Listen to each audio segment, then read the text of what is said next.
¿Alguna vez escuchaste hablar del término IoT? ¿Y qué papel juega en la agricultura argentina? Bueno, ahora vamos a tratar de explicarlo y entenderlo.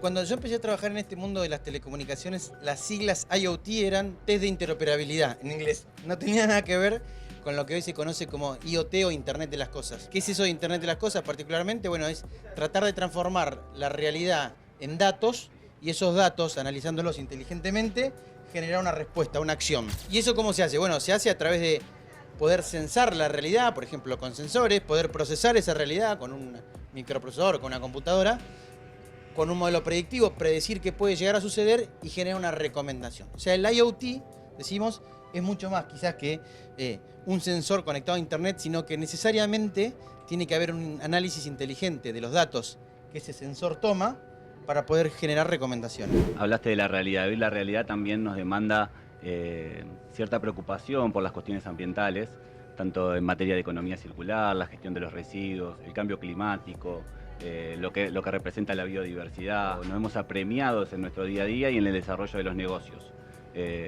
La IoT, ¿qué tiene para Sí. venir a trabajar sobre estas temáticas? Bueno, particularmente en el contexto en el que estamos de ruralidad y Expo Agro, la mirada de cómo colaboro para el uso eficiente de los recursos y de esa manera genero mejores condiciones tanto al ambiente como a la sociedad como al negocio.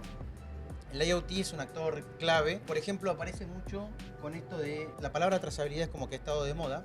Y la palabra trazabilidad, no solo logística asociada por ahí a la posición de un activo, sino en un término de profundidad, de entendimiento de qué le sucedió en condición a ese activo, es decir, estuvo estresado en temperatura, estuvo estresado hídricamente, estuvo estresado por un exceso de fertilizante o lo que fuere, construye lo que se llama una huella digital. Construir una huella digital es básicamente un manifiesto en el cual expreso qué sucedió alrededor de ese cultivo, cuánta agua utilicé, cuánto aporte de un defensivo o de un nutriente, y sobre eso puedo incluso generar un aprecio, ¿sí?, por sobre el precio de venta de ese producto, debido a la demostración efectiva con una trazabilidad como huella digital de que ese activo fue cuidado, fue bien producido, sostenible, amigable con el ambiente y con la sociedad, ¿no? Hoy el cambio climático a las distintas tipos de industrias, desde el agro, las industrias de la producción, las industrias de servicio, se ven, digo, tiene dos caras, digo, el cambio climático. Por un lado, la contribución que hacen y cómo reducir la huella ambiental de cada organización o cada negocio. Y por otro lado, también los riesgos, cómo nos vamos preparando a una economía que tiene que modificarse respecto de ser baja en carbono. Y por otro lado también esos desafíos a ese nuevo ecosistema que se está generando debido a los cambios que están sucediendo. ¿Cuál ves vos como esas primeras o grandes evolución que el IoT está hoy ofreciendo? Como una primer gran condición, este contexto de la cuarta revolución industrial que simplificamos al inicio diciendo datos, conocimiento, acción, buscan de base hacer que los procesos sean óptimos y eficientes. O sea, el impacto en carbono es una consecuencia de un mal uso o regular uso de Una un falta de conjunto. eficiencia en el uso de los recursos. Exactamente. Por lo tanto, cuando lo simplifico al entendimiento de hacer las cosas bien con lo que tengo, empiezan a aparecer vectores de mejora, ¿no? Decimos que el año pasado presentó FADA, que es la Fundación Agropecuaria para el Desarrollo Argentino, un impacto de cuál es la cuantificación en términos de eficiencia que traería a la ruralidad productiva desplegar conectividad en ella, ¿no? Es decir, efectivamente, si yo pusiese conectividad, nada raro, solo conectividad, no incorporando nueva tecnología, ¿qué beneficios tendría? Y de inmediato se da que anualizado hay 1.750 millones de dólares de ahorro por ineficiencias, de los cuales prácticamente 650 corresponden a transporte. Transporte innecesario porque tengo que ir a cargar una carta de porte, un documento de tránsito electrónico, lo que fuere, que me pega directamente en algo que considero necesario porque para mover un dato lo muevo en el bolsillo que va arriba de una camioneta. Eso sin lugar a dudas aporta en menores emisiones de gas de efecto invernadero. Por supuesto, sí, por supuesto. Lo mismo que hacer rutas óptimas o caminos óptimos, digo, todo eso que como nos ayudan algunas aplicaciones a gastar menos tiempo o gastar menos combustible en un viaje, lo mismo sucede cuando tengo conectividad y me habilita estas características, ¿no? Lo que tiene como positivo es esto de que de alguna manera ganan todos. Gana el ambiente y seguramente en la conectividad, más allá de lo ambiental, también hay aportes sociales, muchísimos, que a veces cuesta cuantificar, pero son muy relevantes. Y por otro lado, lo que mencionás, la eficiencia, verlo representado rápidamente en los costos de cada una de las organizaciones, ¿no? Totalmente. Hicimos el lanzamiento oficial del clúster Pergamino Rojas, que acá el planteo fue decir, no, pero cuidado, cuando vemos a la cadena de valor, el impacto en ambiente, el impacto en producción, el impacto en arraigo social, etcétera, vemos que los beneficios ya no son en 2 dimensiones de cantidad de personas en la superficie, sino de una cadena de valor en 3 dimensiones impactada. Por eso para nosotros esto es necesariamente triple impacto. Cuando hablamos de sostenibilidad hablamos de que sea un negocio viable, genere arraigo, pero genere impacto en la economía, pero por supuesto amistoso con el ambiente. Sí, impacto positivo tanto en lo ambiental como en lo social. Por supuesto, es triple impacto pleno en ese sentido. Sí, sin lugar a dudas. No, pensaba recién y venimos de un contexto donde venimos de pasar la línea, digo, el evento climático de la Niña, que fue, digamos, bastante difícil de llevar para los productores por la sequía que generó. Estamos transitando el Niño y hay algunos estudios que hablan de una vuelta de la Niña en nuestra primavera. Probablemente. Probablemente.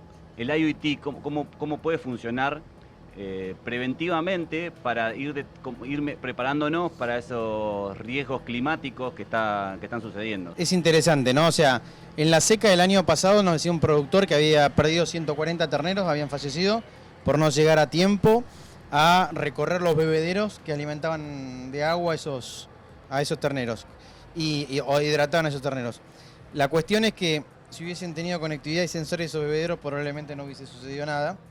Lo mismo ocurre cuando un sistema de riego tiene que activarse, lo mismo ocurre cuando estoy detectando un estrés en otro tipo de animales, no necesariamente bovinos, vacunos, digo, sino en cualquier tipo de estrés asociado a producción vegetal o animal que me permitan a mí generar una acción directa sobre la hidratación, ¿no? Decíamos dato, conocimiento, acción. Dato, seca, estrés hídrico, conocimiento, tengo máximo 2 horas por el tiempo que lleva estresado, acción, activar un sistema, un viaje o lo que fuere para que eso no ocurra, ¿no? No, es sumamente relevante también en un país que necesita crecimiento, tiene que seguir produciendo alimentos y esa producción de alimento tiene que ser con un menor impacto. Hoy, digamos, vemos como el Pacto Verde Europeo, siendo Europa uno de los principales mercados donde exportamos muchísimo de lo que da nuestra industria y lo que da el campo, cada vez demanda muchísimas más acciones en materia ambiental, con muchísima más trazabilidad, ya no es una cuestión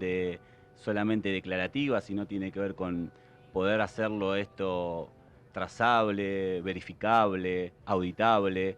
Y sin lugar a dudas, las industrias y el agro van a necesitar de información, de trazabilidad, de poder transmitirle a sus compradores, clientes y a la sociedad que se está cumpliendo, las bondades del trabajo que se está haciendo, ¿no? Sí, nosotros llamamos transparencia eso, ¿no? La transparencia permite crear un diagnóstico, la transparencia permite predecir, permite aplicar un precio correcto, permite descartar un producto, pero por sobre todo este concepto que definiste recién, que nosotros a veces lo simplificamos con esta mirada de huella digital, es algo que cada vez, no solo porque lo demande el mercado, sino porque ayuda a producir de una manera sostenible y hasta cuando lo terminan internalizando en la cadena, es algo que no van a querer soltar. ¿Por qué? Porque digo, si yo decimos siempre un cuento, ¿no? Que las ineficiencias son una línea transparente en mi presupuesto de ganancias y costos, ¿no?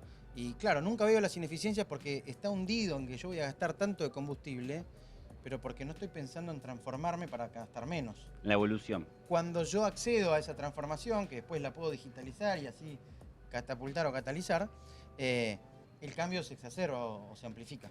Entonces, para nosotros siempre es importante también, decimos, entender bien dónde están esas necesidades o esos dolores, qué impacto tienen y con qué frecuencia aparecen. Y por sobre eso tratar de construir una propuesta de valor que a ellos les haga sentido y les evidencie esta línea transparente de las ineficiencias, ¿no? Sí, ahí me lleva a pensar en el uso de los recursos, ¿no? Los recursos naturales no son ilimitados, tienen un ciclo también de vida que en nuestra cadena productiva se estamos estresando cada vez más y necesitamos un cambio productivo en todos los órdenes.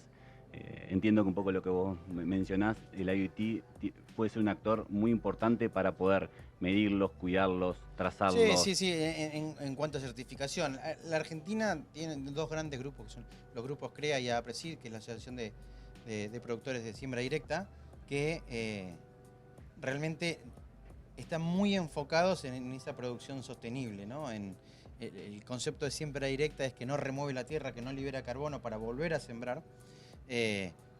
No es común a escala como lo es en Argentina, y eso es muy bueno y posiciona muy bien, y acompañar eso de soluciones como por ejemplo el Internet de las Cosas que contribuya a una medición efectiva de la huella digital para poder poner más en valor aún lo que se hace, es muy importante. De hecho, hay casos donde multinacionales exportadoras de cereal, la metodología que utilizan para medir el impacto en carbono afuera, cuando la quieren usar acá, pierde validez, porque los campos acá se siembran de manera directa, no hay remoción de tierra, no hay labranza que haga que ese carbono en el suelo haya que volver a recapturar, etcétera, etcétera, etcétera. Por lo tanto, terminamos acompañando un proceso que viene buscando innovar, y esto lo que pretende es ayudar a catalizarlo, ¿no? El tema residuos, que es siempre complejo de administrar, el tema plásticos, donde todas las industrias, bueno, también es un problema general, que en distinta medida, obviamente, con distinta problemática, pero que ocupa a todos. Y también a las ciudades, a las comunidades y a uno individualmente, cada uno en su hogar. Que el IoT, ¿cómo estamos? Bueno, hay una organización que se llama Campo Limpio, por ejemplo, que es una fundación que trabaja fuertemente, está conformada por los grandes miembros de los productos, digamos, nutrientes, defensivos, etcétera, que se venden en bidones plásticos, que hay todo un desafío ahí en la recaptura de ese bidón, porque ese Los bidón fitosanitarios. los fitosanitarios, esos bidones pueden tener, digo, residuos tóxicos o nocivos que requieren un tratamiento especial, ¿no? Entonces, iniciativas como esa, iniciativas que después ese plástico, una vez que está limpio, cuidado, etcétera, puede ser transformado en postes, como hay una startup que lo está haciendo, con esa circularidad de la economía, ¿no? O sea, esta mirada del reutilizar, reciclar, etcétera, y con una mirada más allá, ¿no? Que es la de la economía circular, del upcycling, ¿no? O sea, Sí. transformé un tarro y no es reutilizar, sino que es llevarlo a un estadio más. Son cosas que ocurren, y con estas empresas o asociaciones también tenemos proyectos sobre controlar la ventilación, que no se genere una atmósfera densa o similares, ¿no? Tratar de entender el nivel de ocupación de un galpón que tiene estos bidones. Digo, son proyectos que existen o que hay dando vueltas, que el IoT acompaña, ¿no?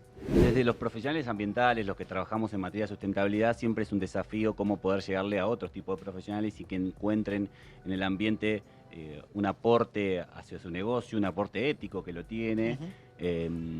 ¿Cuándo te llegó ese momento, Juan, que decís, es por acá, No. esto realmente me preocupa, me gusta cómo desde tu rol técnico le doy un atributo positivo a las cuestiones ambientales, Quizás sociales? cuando aprendí las leyes de Newton, ¿no? Que hablamos de los principios de conservación. A mí me parece muy visual el concepto del triple impacto. Para mí el concepto del triple impacto, digo, independientemente de los ODS, de los 17 ODS, etcétera, yo creo que en concepto de simplificación, la mirada de sustentabilidad en el triple impacto, con la viabilidad económica, la amistad y cuidado del ambiente y la centralidad en lo social, para mí es como la síntesis de eso que uno dice, che, estas tres cosas tienen que pasar, y me lo tengo que preguntar si estoy afectando, estoy mejorando o no, ¿no? Sí. El impacto que estoy generando en esas tres dimensiones que, insisto, para mí simplifican el gran campo. Digo, genera un impacto positivo, es viable económicamente, porque después lo que puede llegar a suceder, que muchos de estos proyectos terminan en iniciativas que podían ser amistosas con el ambiente y la sociedad, pero eran inviables económicamente y terminaban en cuestiones de generosidad de quien quería participar, porque sostenerlo económicamente era inviable. Por eso cuando hablamos de esta economía circular, de que ese bidón se transforma en un poste y que ese residuo puede ser un producto, digo, la mirada de esta tercer pata que hace que la rueda pueda seguir girando, a mí me resulta interesantísimo. Y cuando en la profesión uno encontró que le puede pasar ese filtro, es como que se simplifican también la forma de abordarlo, ¿no? Te da herramientas también, ¿no? Por Creo que supuesto, te por da, supuesto. te da Hay muchísimas veces que herramientas. confunde Sí. porque decís, bueno, ¿con cuál de los tres ejes yo disparo esto? Lo explico por el lado de lo social, lo explico por el lado de lo ambiental, lo explico por el lado de la eficiencia económica. Es difícil y hay que elegir uno para empujar y después lo otro lo viste, ¿no? Pero bueno, Sí, sí.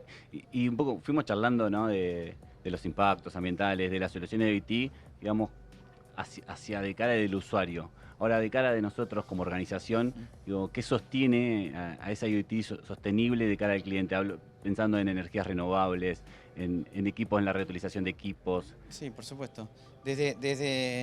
Lo primero es la medición, ¿no? Viste que yo decía dato, conocimiento, acción. El dato es lo que se mide, ¿sí? El conocimiento es el diagnóstico, ¿sí? Y la acción es la prescripción de lo que va a hacer. Nosotros permanentemente debemos desafiarnos con esas preguntas. Yo estoy haciendo un análisis inteligente antes de tomar una acción.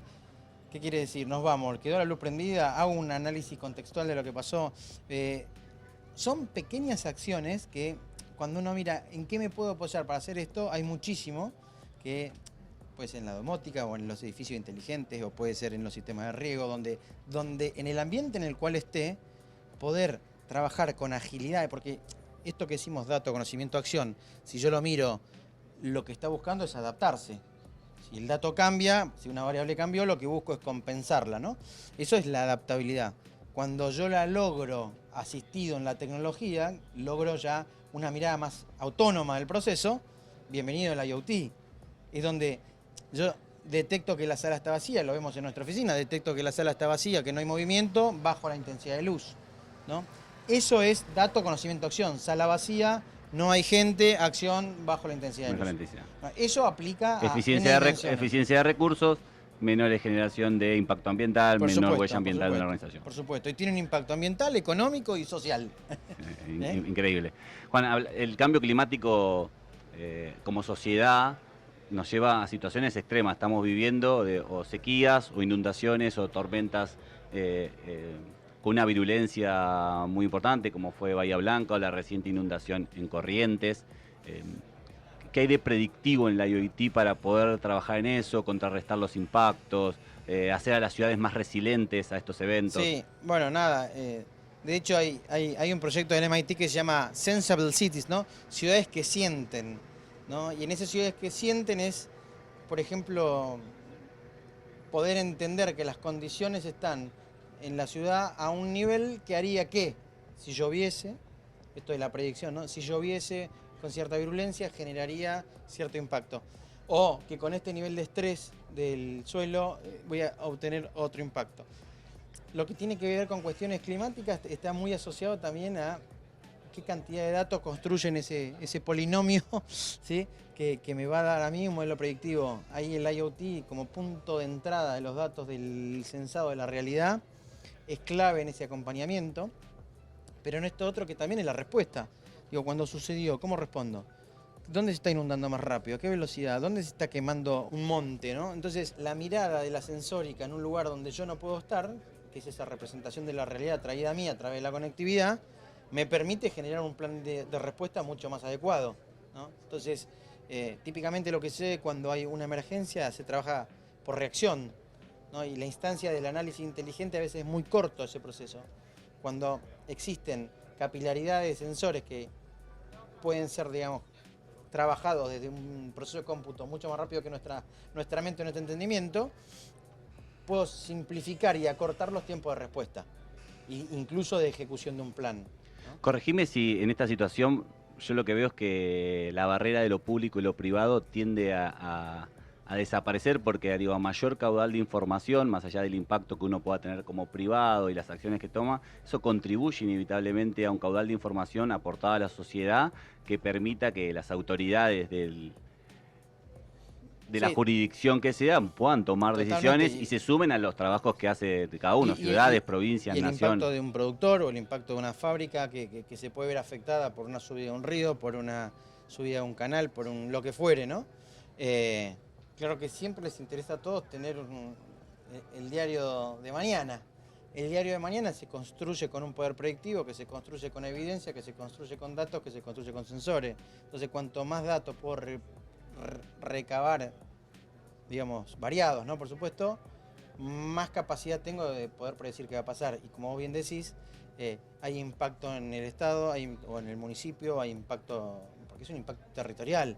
Sí. En el territorio está lo privado, lo público y la sociedad de ellos. Entonces, sin duda que hay espacio de sinergia. Qué interesante y cuánto para poder seguir avanzando.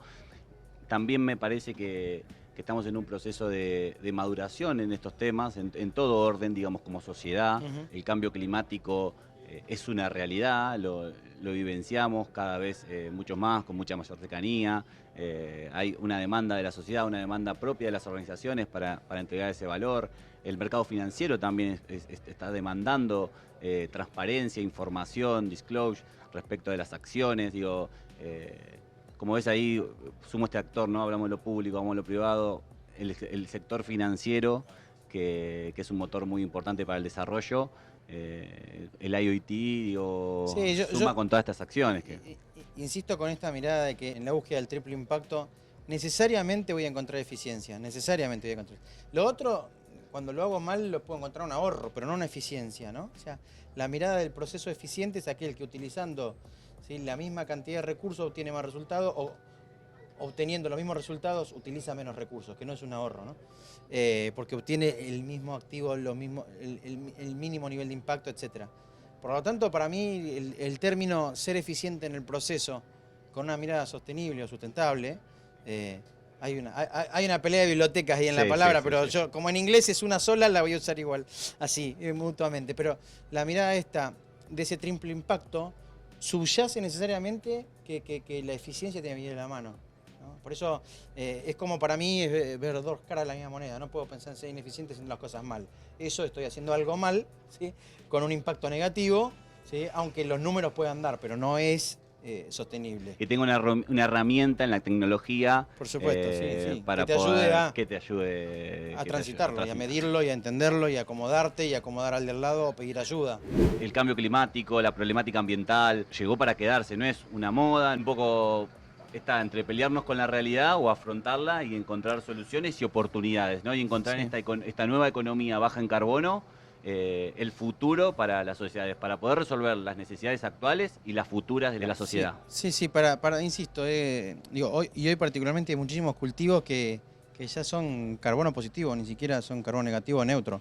Entonces, porque el caso de la camelina, ¿no? Termino aportando carbono al suelo y lo que saco lo termino vendiendo como un biocombustible para aviones, para cortar la parte, digamos, del carbono, incorporando un biocombustible que ya se empezó a usar. O sea, hoy los aviones tienen que usar un corte con este biocombustible. El mundo es un sistema que se mueve por aproximaciones sucesivas, donde claramente hay siempre balanceos, y en ese equilibrio la mirada fuerte de la eficiencia, porque sin eficiencia no hay sostenibilidad, o sea, y viceversa, es la que tiene que traccionar todo este tipo de iniciativas.